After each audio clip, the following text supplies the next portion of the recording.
gotta tell me before you change your name. I'm like, when did I mod this guy?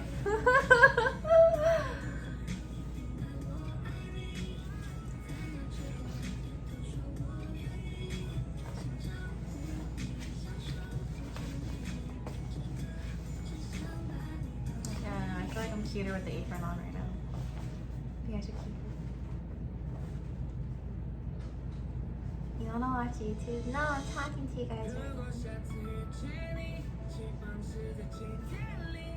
You know, like whenever I meet new people and I tell them I stream, they're like, what do you stream? And I'm like, cooking. They're like, what do you stream? I don't even know how to describe what I do. Yeah, I should say that. I'm like cooking mama.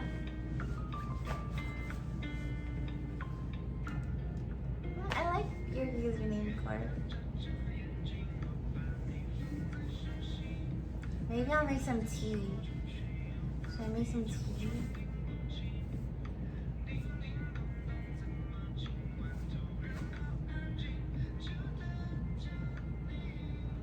I think we should light a candle.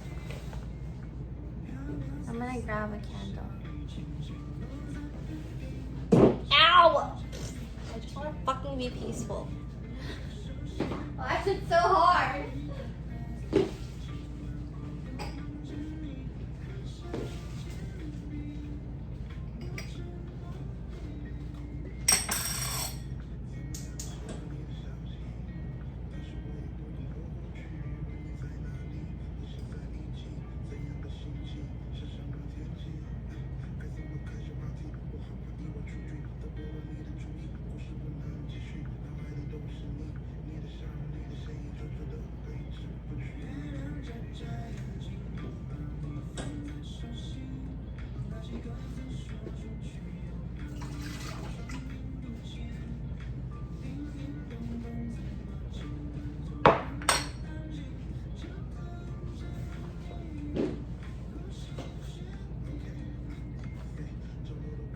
Ginger lemon yuzu candle.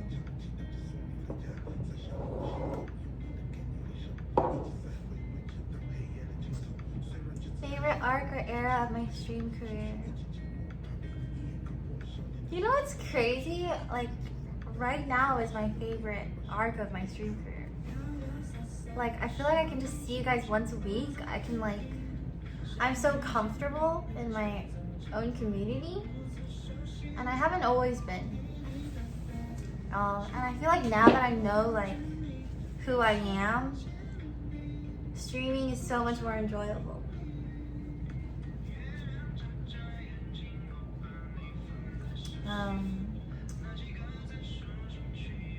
Other than that, obviously Just Friends will always be very dear to me. Because I didn't have friends in high school, and so when I got to experience that, it was really amazing and healing for me.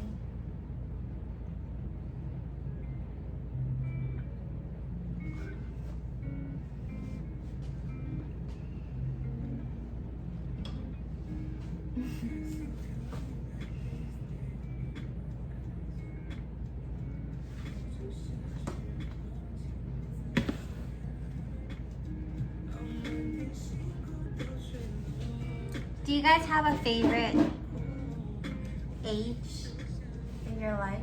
Favorite age you were? This is a ginger lemon yuzu. It smells really good.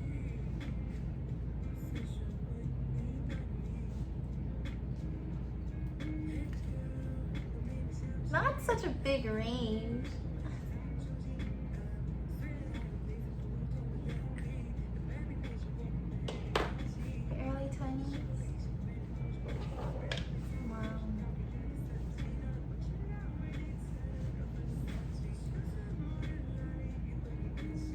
I actually think my favorite time of life right now is right now. I'm just really happy. Like, I love living alone. I love, like, I feel like I get to, like, I was, the last, like, my early 20s, and I had to learn a lot, and I was very stressed. Now I'm, like, much more comfortable being myself, and I'm, like, mentally just happier. Yeah, I'm pretty happy. And I don't know, I'm just having like fun experiences. A part of me is like still stressed, obviously, because I gotta take care of my parents, but I've even like thought about that as like it's such a beautiful purpose for me to have, to like take care of my parents. So like this year has been like a great year for me. And I'm really glad to say that because I feel like the last like 3 years or 4 years, I just went through a lot. I was like not that happy. I didn't realize how unhappy I was until this year when I like actually truly felt happy.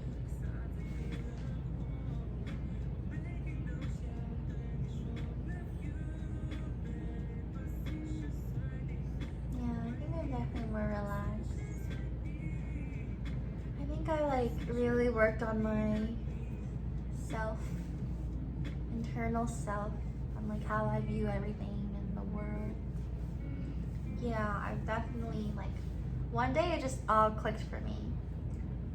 Like before this year, I was like really scarcity mindset, scared, fearful, traumatized. Like I had so many like fears. Now I'm just like, I'm not really scared of anything. I'm just like, I have so much trust in myself to be able to figure things out. And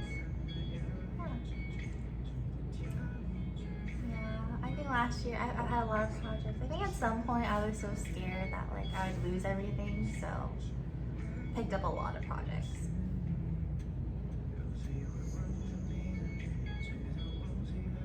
I still super genie. Yeah, I think I have more of a survival mindset. I think like growing up in New York and then like getting like, oh my god, like jumping right into streaming, being on the internet at such a young age, like, and then I barely had like time to like process things that happened like in my childhood, high school, stuff like that. Like, so there were a lot of times where things just came crashing down. Yeah, now I'm like so much happier. Oh, I'm not crying. My hair's just itching me. No, I'm not crying. I'm not even close to crying. I'm also like way less sensitive now. Like, if I'm eating, like, I'm way too realistic. And I'll feel emotions, but it's harder for me to like cry and like, I don't even cry. Like, I don't cry that easily anymore. What would you say helped you more mentally? Self-forgiveness. Like self-forgiveness, like authentic, true self-forgiveness took me such a long way. Like, it was hard. Were you crying during pickup art? I was crying, yes. What's one of your favorite things to do in life? Like, if you could have just anything you wanted, what would it be? There's always more I could aim for or want, but as of now, I have everything I want. Like, my family's healthy. I have a lot of people in my life to give love to. Like, I have an amazing community. I have so many areas I can put creativity into. If anything, my issue right now is I just have so many options that sometimes I get a little overwhelmed and stressed out, but I look around and like,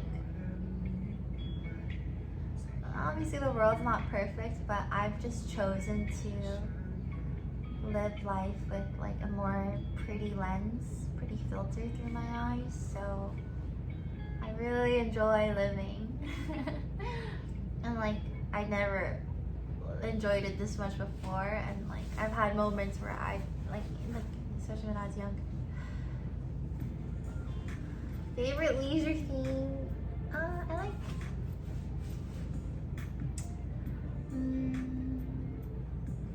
like reading, I like cooking, I like meeting new people. I just like anything.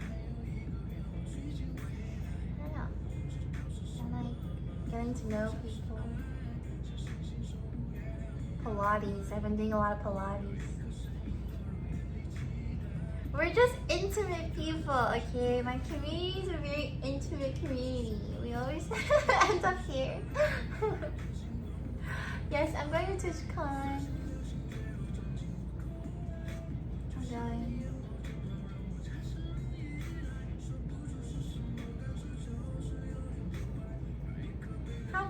street. Thank you, Nexus Shade. Early 30s does sound fun. Like, I think I got rid of a lot of fears that I had. I'm just like, feel very lucky to have been able to be born and like experience the world. Like, I think I'm a grateful person. Every time I eat, I'm grateful.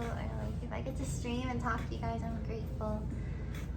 And yeah, I'm just really grateful for everything. I am gonna do a few meet and greets at Epico booth. We'll make a schedule. What was the turning point that made your life suck? I think like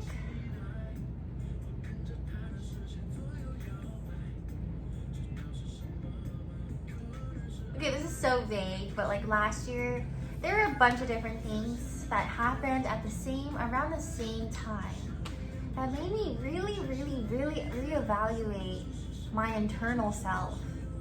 And it's funny how when it rains it pours, because that's the only thing that pushed me to really question my beliefs and how I see the world and like everything to its core. So it's like, I've always done that in my life, but like, it was the first time I wiped all of it. Like, I was like, literally from the womb, like, what kind of preconceived notion or judgment can you get rid of? And then like, I think like last year there were a lot of things that happened. Like, I experienced a lot of loss. I experienced a lot of like, kind of like slight betrayals. Nothing like crazy, but I think I experienced like a lot of loss, change, like broken relationships and friendships. And then it was just a lot. Even like career-wise, there were things that fell through that really was hard for me, and it all added up, and like I just had to like, I was like forced to be faced with my fears. And I just like let go. I went through every single one and I let go of all of them. And I was like, I just really questioned everything. I questioned like, what kind of beliefs do I have that are from societal standards? What kind of beliefs do I have that might be from my parents? What kind of beliefs do I have that might be from like people I loved? Like, what are my beliefs? And then I just had to like go through it all. And now I'm much better to me. It feels very good.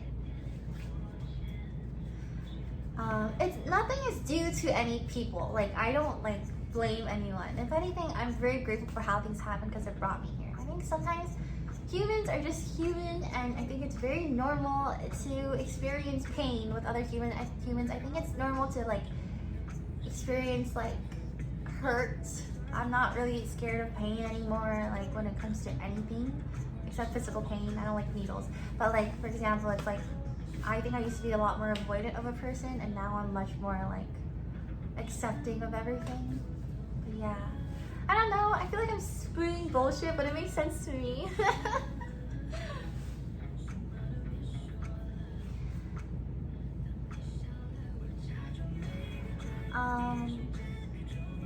I think like I never felt completely alone, but I knew a lot of it was going to have to be done alone. Like, all the change I wanted. Like, you can't change anybody, and you can't change yourself unless you really want to change. You'll never, yeah, so that's like another thing is like, I don't try to change people. And I think that helps a lot too. I often just like let go of a lot. Like, I just let go of a lot of things that I wanted to have control over or I'd get anxious about. I just like let go, and I'm like, what is the worst that can happen?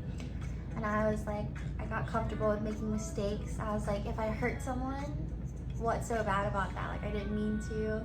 If someone hurts me, I'll be okay, and I can forgive. It's just like, it's okay. Hi John, thank you for 96 months, thank you. Thank you so much. I would love to go to Malaysia. Of course, I definitely procrastinate, yeah.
feel like you have a to-do list every day. Oh yeah, I do. You guys want to see my Notion? my Notion is crazy. I have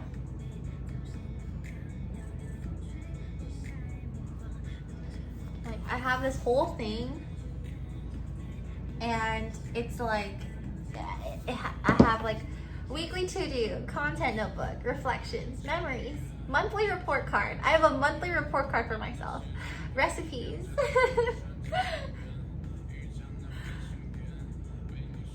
This is literally my Notion. I'm ENFP, ENTP. And my weekly to-do. I don't want to leak it, but I have one for every single day. And then I have all my reflections, which is like literally I have like a, oh wow, that's spicy. Okay. Oh, that's spicy. Okay. I have like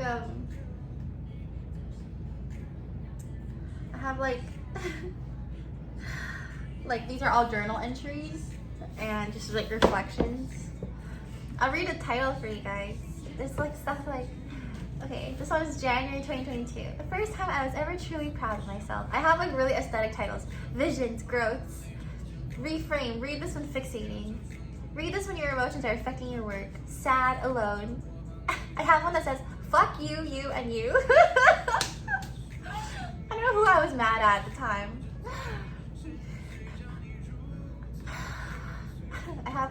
I have an entry that says, love is abundant, and on top it says, get the fuck out of my life.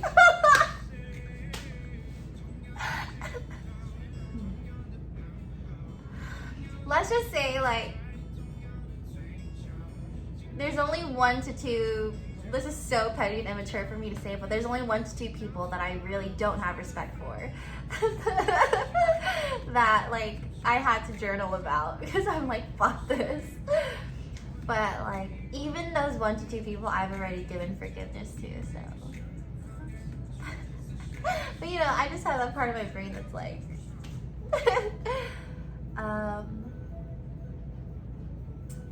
yeah. Data and research, I don't even know that. Things to do when you're sad.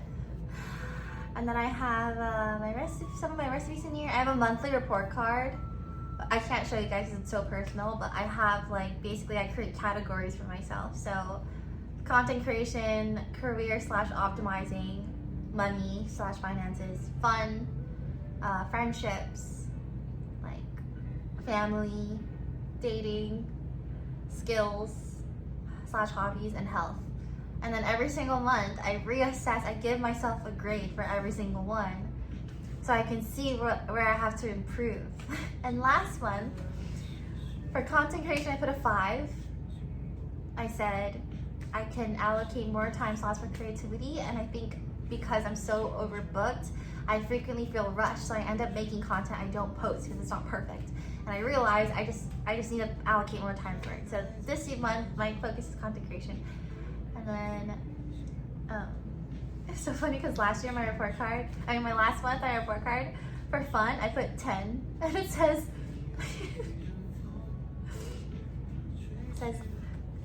girl, you had way too much fun.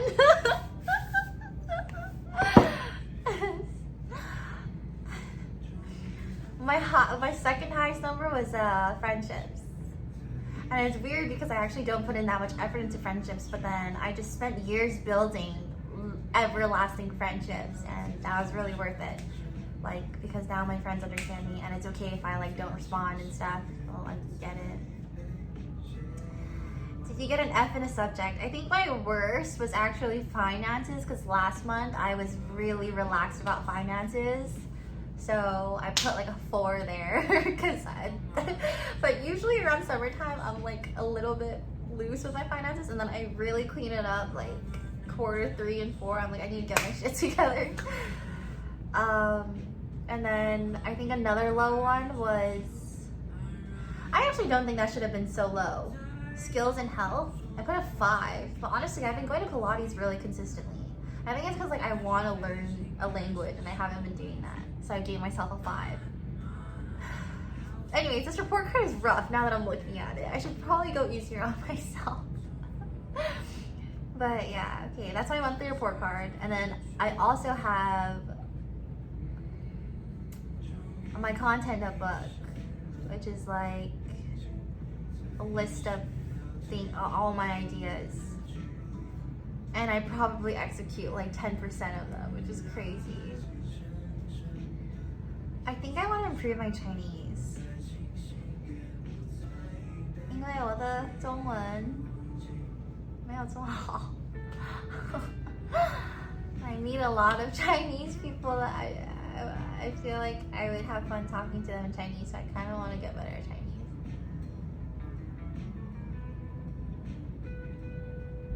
Yeah, but I gave myself a 10 in fun. I had a blast the last 2-3 months.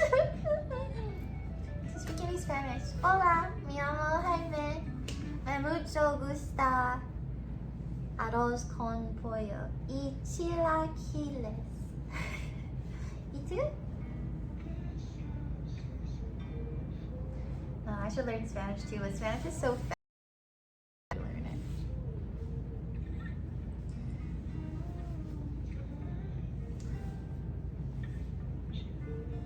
Chilaquiles dos, por favor.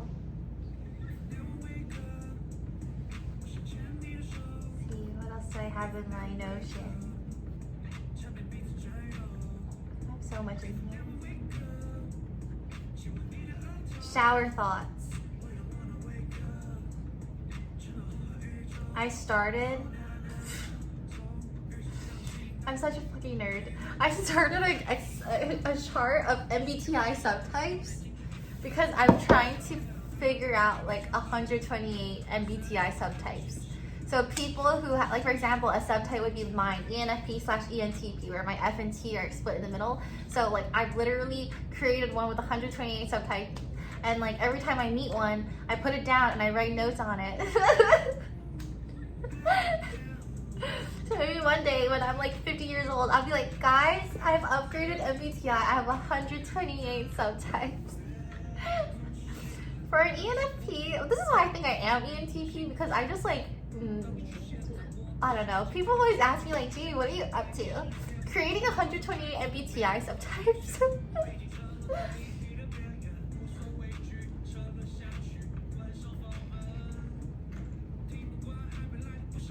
I have a bunch of like, I save a lot of like quotes that I like.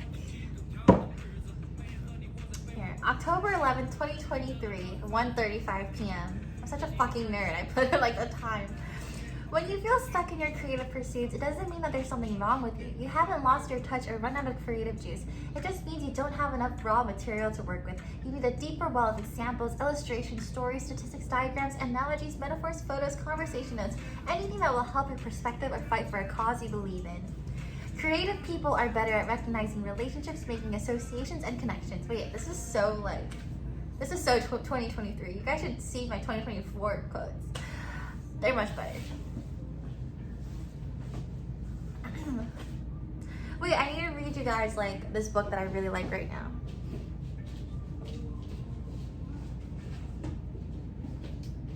It's called The Creative Act by Rick Rubin. I was nerding out about this when Kimmy came over, and I was like, I love this book right now. She's like, oh my god, it looks like a titty. I was like, okay, well, thank you. It's supposed to be like, okay, I thought it looked quite classy. Anyways.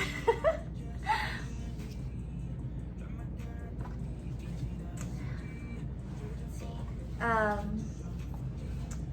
Let me see some parts that I like. So this book is talks about a lot of different ways. It's a very creative book, and it's a very easy read, and it kind of opens up perspective outlets for more creativity in your life. And it's really about kind of like resetting the preconceived notions or judgments you might have from like your life, traumas, insecurities, society, rules, all those things. And it's really about like being able to sit within everything in the world, not take anything personally, but just like gaining creativity and inspiration out of it. Like, basically, like, you can't change the world, but you can take what serves you or what might help you with your purpose or your current purpose. I explained that terribly, but yeah. I really like the first page, and it's kind of like the mindset I have when I read any book, because when you're reading a book, you're technically reading someone's, you know, all their life knowledge and whatnot, but some of it may not be true to you. So I really like this page. It says, nothing in this book is known to be true. It's a reflection on what I've noticed, not facts so much as thoughts. Some ideas may resonate, others may not. A few may awaken an inner knowing you forgot you had. Use what's helpful, let go of the rest. Each of these moments is an invitation to further inquire, looking deeper, zooming out or in, opening possibilities for a new way of being. And I love that. Because I always think, like, I used to read podcasts or read books, and I'd be like, ooh, I don't agree with that. And I would be like, maybe I shouldn't trust this book. But when I thought about it, I was like, that's such a closed-minded way of thinking, because everyone is so different. But it doesn't mean we don't have things to be able to, like, share with each other. Like, we can still disagree with someone on certain things, but agree with them on other things. And even disagreeing with someone's perspective can help your perspective. So, it's called The Creative Act, A Way of Being by Rick Rubin.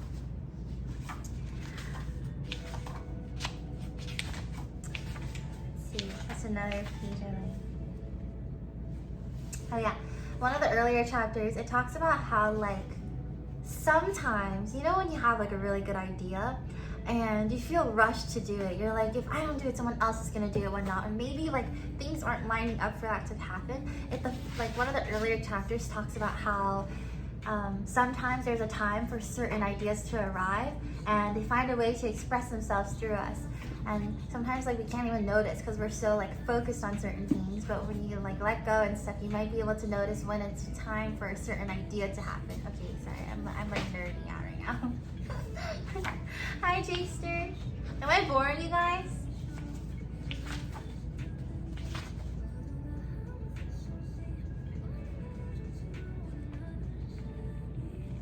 Oh yeah, I like this chapter too. It's called The Vessel and the Filter. The ability to look deeply is the root of creativity, to see past the ordinary and the mundane and get to what might otherwise be invisible. And the vessel and the filter, okay. Each of us has a container within. It is constantly being filled with data. It holds the sum total of our thoughts, feelings, dreams, and experiences in the world. Let's call this the vessel. Information does not enter the vessel directly like rain filling into a barrel. It is filtered in a unique way for each of us. Not everything makes it through the filter, and what does get through doesn't always do so faithfully. And it basically talks about how your memory space is very limited, and our senses often misperceive data, and we don't have like the processing power to be able to take in all the information surrounding us. And like,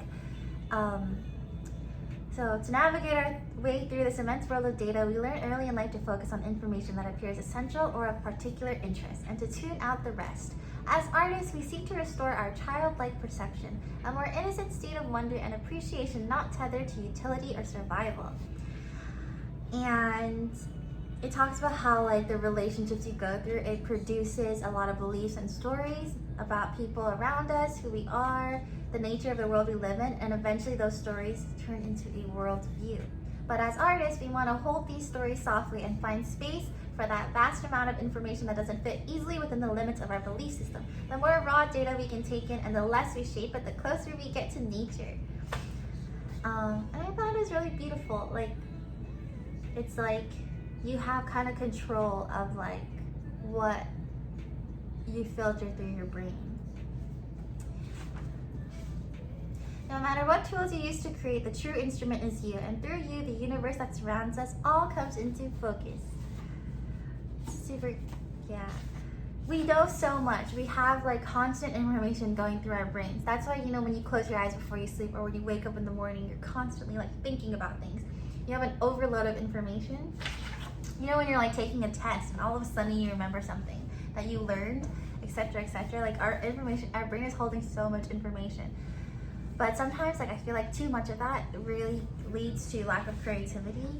but this book is like, it's not just for like artists. Like, what I love about this book too is like, it talks about how like being an artist is not just about like drawing or making art.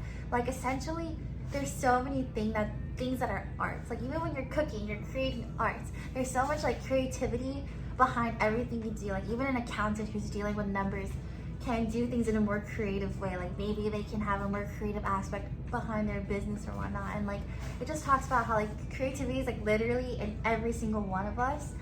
And I think like sometimes we tend to separate that. We tend to separate like creative individuals with like logical individuals who are like just more robotic or whatever. But I actually think everyone can tap into their creativity more. It just looks different for everyone. So I love this book. Yeah. Oh, this is one of my favorites. It says, it's not unusual for science to catch up to art eventually, nor is it unusual for art to catch up to the spiritual. And I really like this because I think like I can be really logical and realistic sometimes, and that's actually put a block with me when it comes to spiritual things, because I'm very much so like I like to read the science behind something. And it's similar to like astrology. Like I've read too much like data that talks about how astrology is like a pseudoscience and it's like really based off of nothing. But I think like my more emotional side is like they're still like it's still serving a purpose clearly for people, even if it's not scientifically proven. And if so, what's wrong about that? Like, so that's kind of how my head went about it. I was like thinking like, why is right or wrong so important? And so it's like I really liked this because it's not unusual for science to catch up to art eventually, nor is it unusual for art to catch up to the spiritual. I love that because it was like you're still respecting the science, but also being aware, like giving it room for spirituality and creativity. And I was like, I love that. But I think like, I guess like the way I see things sometimes, I think I also play devil's advocate. Like I feel like if everyone went logical or sciencey tomorrow, like everyone was just scientists tomorrow, I think I would be like, well, you guys are missing out on the emotional aspect of life. Like life is life. It's supposed to be everything. It's not just about what's right or wrong. But I think if everyone went emotional tomorrow, I'd be like, wait guys, the science is really important. It's the reality of things. So I think I constantly play devil's advocate. And that's why actually the people I'm the least compatible with are people who have very, very strong, like they have very strong, like, this is what's right, this is what's wrong, this is how I do things, right? Like I tend to not be able to be comfortable around those people because I think like everything I think about or talk about in my mind is up for play. And I think my actions are very like consistent as myself as a person, but like what goes on in my head and like discussions, like I just go off the fucking walls. But you know, I have like a friend, he's super traditionalist. I'm like nerding out right now, sorry. He's super traditionalist, like opposite of me when it comes to like how we see life and how we do things. His career is opposite of mine too, but at the end of the day, because he like understands our differences, when we talk about it, it's just fun. It's just, we just debate about like really, really deep, even like political things. We debate about it, but we're still like really close at the end of it because we have that mutual respect and care. And I'm like, I really love that. Like, so for me, it's like I can easily be friends with people even if I disagree with them or even if we don't agree on things. I just am more incompatible with people who are very like, no, that's wrong. Like, because for me, I don't really ever respond to anyone like that. Sometimes like my judgment will get there, but yeah. I only stream once a week, yeah. I think like there is validity that like if you're living in the gray, maybe it can be damaging, but for me, I'm like fucking partying in the gray. So I feel like I'm being very productive in the gray for both black and white sides. So I don't know. Anyways, it's just like, I think we're meant to live life the way we individually are like meant to, so you know. Anyways, I love this book. Look for what you notice but no one else sees. I think like that's really like I think we just like ignore so much of like what we see sometimes because society is so fucking loud, and also the people around us are really loud, and humans are made to be like very tribal people. But that's why I think solitude is so important, or like even being able to have some alone time is so important, because like it's crazy how much potential is within our own minds. Yeah. Oh my god, I love this page. Okay. Living life as an artist is a practice. You are either engaging in the practice or you're not. It makes no sense to say you're not good at it. It's like saying, I'm not good at being a monk. You are either living as a monk or you're not. We tend to think of the artist's work as the output. The real work of the artist is a way of being in the world. I thought that was so beautiful. Because it's like we always focus on the results. We always focus on like how it's gonna look to other people or how it's gonna seem. But it's crazy because like you already are you already are creative. You know what I mean? Like we're literally born with creativity. Like kids and children are like our biggest proof of creative little artists. You know. Yeah. It's good. It's a book that really encourages you to connect with nature too. And I'm not really a nature girly, but it's really like, you know, because I'm like such a realistic person, there's not a lot of like I can't really like as fun as something as like astrology is, for me it doesn't, my logical brain is too like I can't stop thinking about like the pseudoscience behind it, so I never like get fully into it. So that's why I was like, maybe I should get more into nature, because I think like being connected with your spirituality is still really important. And I do think that like I always think about this, and like, you know, there's like sound waves and like light waves, like there's also like vibes and like okay, never mind. I don't know if I'm making sense anymore. But yeah, there's a reason we are drawn to gazing at the ocean. It is said that the ocean provides a closer reflection of who we are than any mirror. It's like, yeah.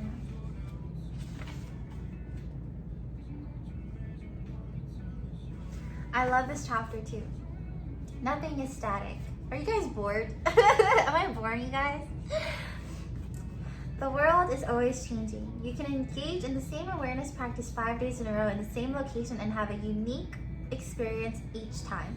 Different sounds and different smells may be present. No two gusts of wind feel quite the same. The tone and quality of sunlight changes from minute to minute and day to day. Within the richness of nature, the variations are easily noticeable. Some are shouts, other whispers. Even if an element seems static, whether a work of art in a museum or an everyday object in the kitchen, when we look at it deeply, we can see a newness. We recognize aspects unnoticed before. Reread the same book over and over and will likely find new themes, undercurrents, details, and connections. You can't step into the same stream twice because it's always flowing. Everything is. The world is constantly changing, so now, no matter how often we practice paying attention, there will always be something new to notice. It's up to us to find it. Likewise, we are always changing, growing, evolving. We learn and forget things. We move through different moods, thoughts, and unconscious processes. The cells in our body die and regenerate. No one is the same person all day long. Even if the world outside were to remain static, the information we took in would still be ever-changing. And so too with the work we bring forth. The person who makes something today isn't the same person who returns to the work tomorrow. I love that chapter. This is The Creative Acts by Rick Rubin. It's a good book. I like this book a lot.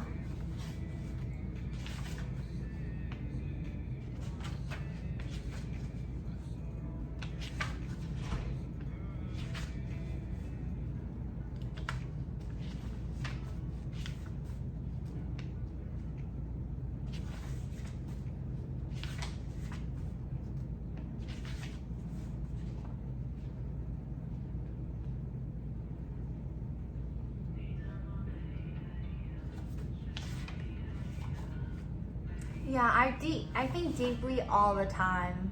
It's like, if anything, I'm like not present at all because I'm just like, my head is in the sky. Trying to see all my other favorite chapters I can read you guys.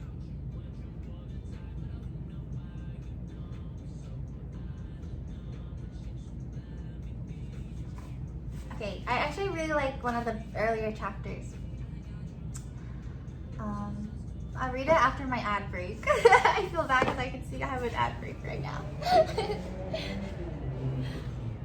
I'm gonna get water.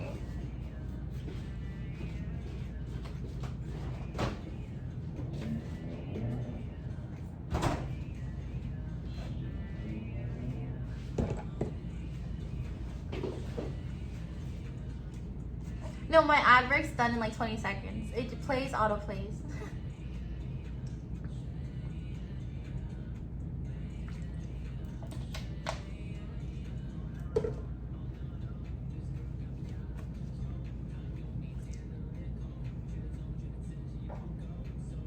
Oh, okay. Well, I got a water break anyways. Everyone is a creator.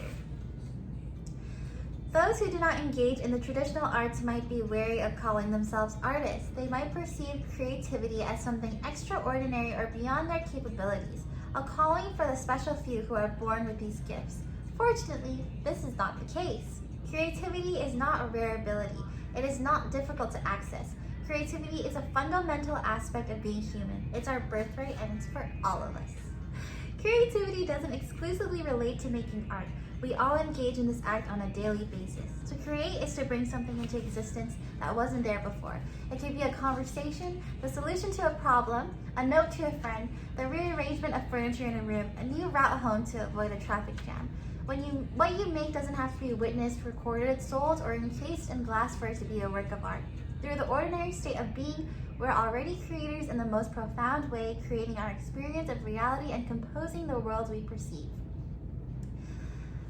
Wow.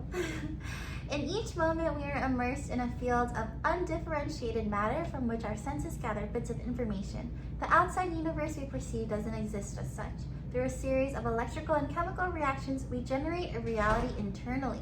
We create forests and oceans, warmth and cold. We read words, hear voices, and form interpretations. Then, in an instant, we produce a response. All of this in a world of our own creation. Regardless of whether or not we're formally making art, we are all living as artists. We perceive, filter, and collect data, then curate an experience for ourselves and others based on this information set. Whether we do this consciously or unconsciously, by the mere fact of being alive, we are active participants in the ongoing process of creation. Isn't that beautiful? But yeah, it's like, to live as an artist is a way of being in the world, a way of perceiving, a practice of paying attention, refining our sensitivity to tune into more subtle notes, looking for what draws us in and what pushes us away, noticing what feeling tones arise and where they lead. A tuned choice by a tuned choice, your entire life is a form of self-expression. You exist as a creative being in a creative universe, a singular work of art. Yeah, your lives are the art. It's a story. Your whole life is a story. You want to choose a random page? Okay, give me a number from 1 to 404. Hi, Joster. All my OGs are here today. In fact, it's my anniversary. 69. Okay. Okay. We'll go to 69.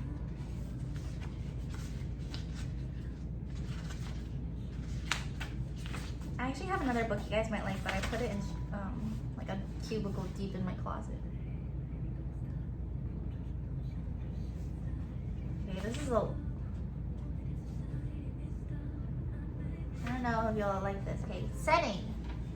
We're affected by our surroundings, and finding the best environment to create a clear channel is personal and to be tested. It also depends on your intention. Oh, I don't think you guys will like this chapter. Just read the book.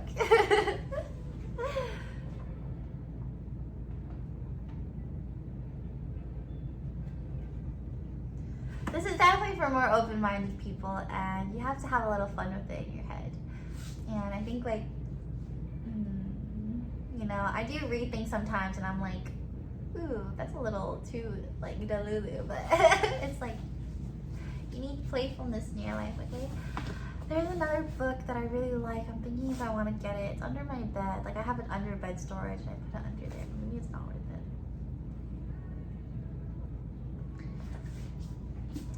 a really good book. I hope you guys can find some creativity within you. And I honestly really do know how it feels to live under a scarcity mindset, or to not even be able to find time for it. And actually, I think like, that's why something about being young is so rare, because I remember when I was like in my teenage life, I didn't have time to really be creative when I thought about it. Like, I had so much responsibility, and I had so many valid fears that I should have been more scared of. But it's like the 10 to 30% of time I was able to carve out like time to be like creative or playful in my life. Like, it really, really served me a lot. So it's really difficult. Yeah, it is difficult for adults to find time to be creative, and we're always like in the search for for the next thing. Like, you know, like when it comes to money, relationships, like everything in our life, we're always on the go for something new or something that'll make us happy. Like, if I get this, I'll be happy, sort of thing. But I think we don't put enough credit behind like perspective shifts, and also like self-forgiveness, and like just like making sure you're my eyes so itchy. Making sure there's like room for playfulness and creativity. So yeah.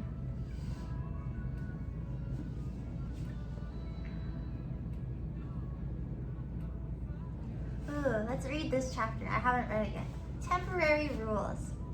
Much of the artistic process involves ignoring rules, letting go of rules, undermining rules, and rooting out rules that we didn't know we were following. There is also a place for imposing rules, for using rules as a tool to define a given project.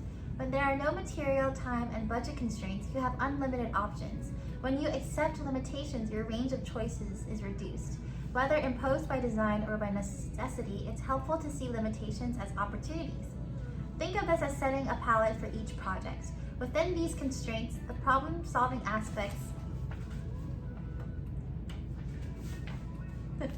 page won't flip, minus 500 aura. The problem-solving aspects become more specific, and the most obvious solutions may not be available. This culling can help give new work its character and set it apart from past efforts, with potential for groundbreaking results. Novel problems lead to original solutions. Oh, I really love that. Because it's true, like sometimes when I don't have something available, it actually brings me to a more creative path or creative solution. Oh, these are examples.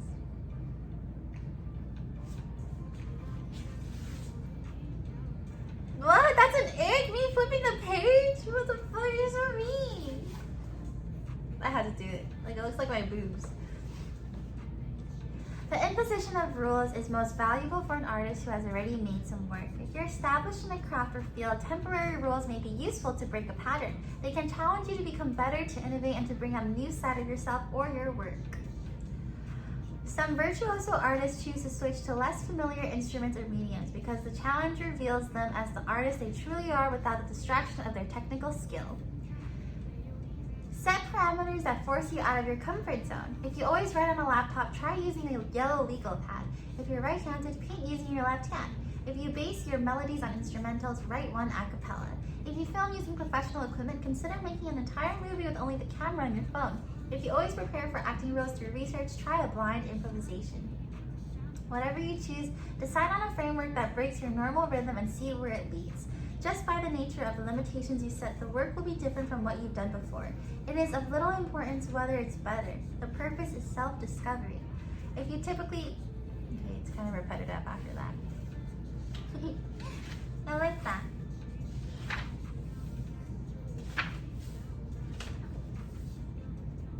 It's crazy because I know like this is really overwhelming for people, but I fucking love this shit. I love like deep shit. I don't know, I've always been very comfortable at it at such a young age.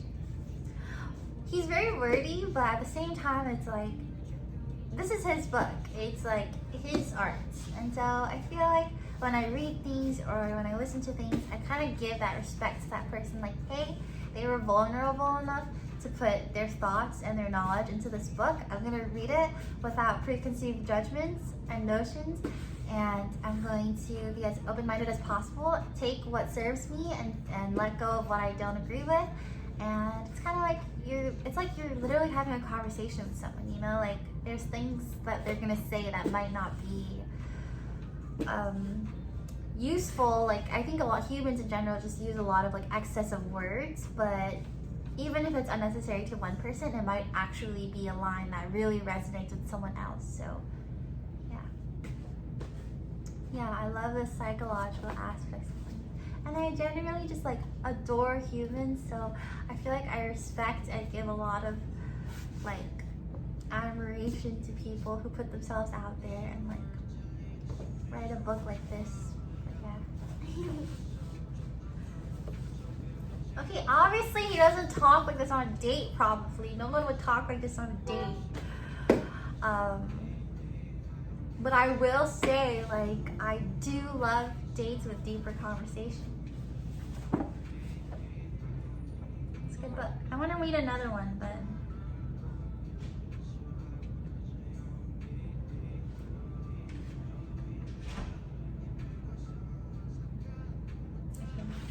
I'll read one more because I like this one. Success. How shall we measure success? It isn't popularity, money, or critical esteem. Success occurs in the privacy of the soul. It comes in the moment you decide to release the work before exposure to a single opinion. When you've done all you can to bring out the work's greatest potential. When you're pleased and ready to let it go. Wait, actually, I do disagree with this chapter because to me, success is like that's why I'm successful, is because like I am realistic about it. Like, success by definition is probably have to do with societal standards too. But it's still a beautiful chapter. I guess like success shouldn't, it means different for everyone. That's a variable to me, I guess. To move forward is an aspect of success. This happens when we finish a work share and begin a new project. Whatever comes after this quiet feeling of accomplishment is subject to market conditions beyond us. Our calling is to make beautiful works to the best of our ability. Sometimes they will be applauded or rewarded, sometimes not. If we second guess our inner knowing to attempt to predict what others may like, our best work will never appear. But I guess every career is different. Like in content creation, you really have to think about what people will like. I just got an intrusive thought to like dump this book in this candle, but I won't do that. Anyways, that perks me up because I love this book. I really want to get my other books out now and read them. Well, thanks for letting me nerd out about my book.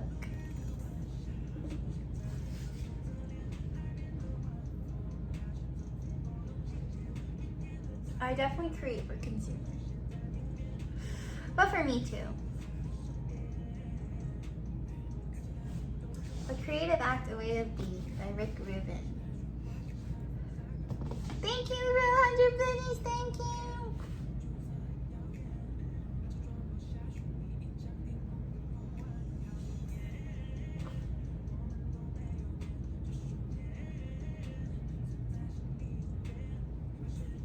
Abby is sleeping on my bed right now. She just looked back because I said, Abby.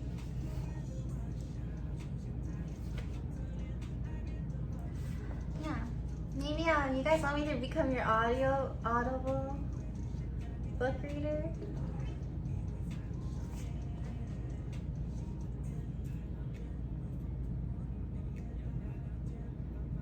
Maybe I'll do bedtime story reading. Should I get my other book? Abby left my bed, so maybe I can go get it.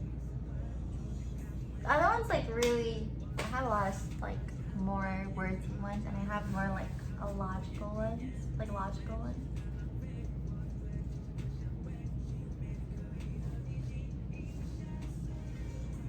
No, I don't have a bookshelf because like I used to, and then I put it like, I just put all my books away because I have much more of a minimalistic room now. Maybe I should keep my books out. I don't know. That was very educational, but I know my brain won't absorb useful info. Then you should read Second Brain by Tiago Forte.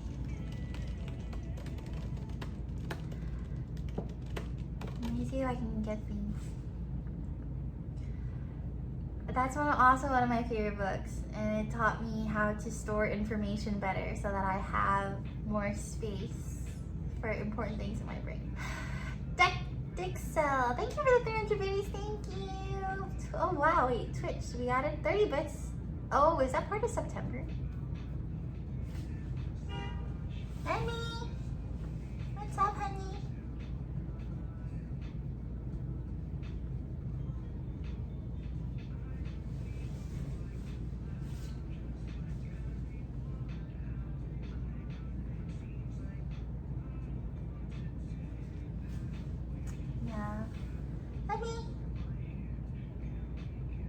Abby, you wanna say hi?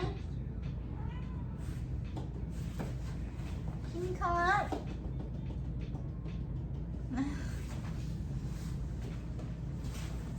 Yeah, I wanted to name her Chicken Tikka Masala.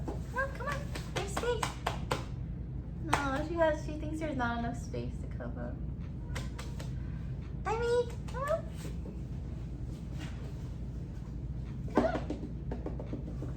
There's space. Come on, honey. Oh, gosh. Come on.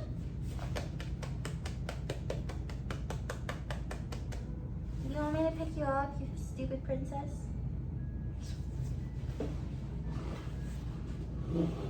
No? Okay. She's literally lagging. Like, she thinks she can't come up. Like, she thinks she can't make the jump. You could definitely make the jump, honey. Come on. Emmy? Come on, there's space. Look. Emmy, there's space.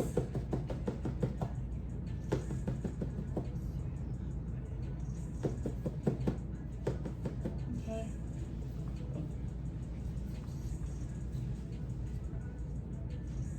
Little girl.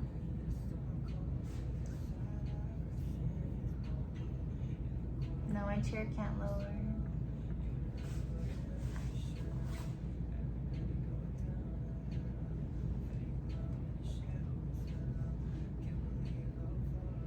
What does a smidge mean?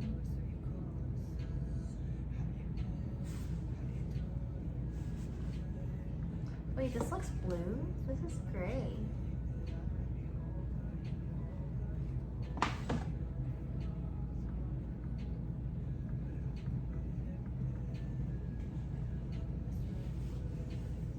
Her name is Abby.